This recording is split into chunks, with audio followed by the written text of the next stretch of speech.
അദ്ധ്യായം 111. അൽ മസദ്, മക്കയിൽ അവതരിച്ചത്. മസദ് എന്നാൽ ഈത്തപ്പന നാര് എന്നാണ് അർത്ഥം.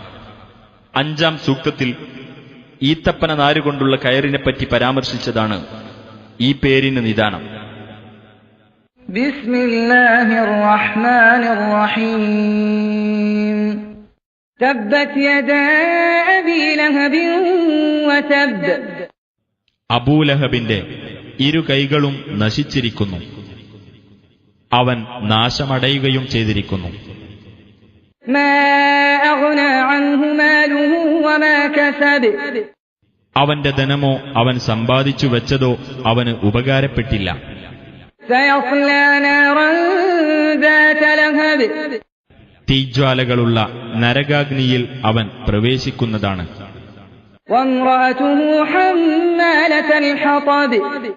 വിറക് ചുമട്ടുകാരിയായ അവന്റെ ഭാര്യയും. ഫീ ജീദിഹാ ഹബ്ലും മിൻ മസദ്. അവളുടെ കഴുത്തിൽ ഈന്തപ്പന നാരുകൊണ്ടുള്ള ഒരു കയറുണ്ടായിരിക്കും.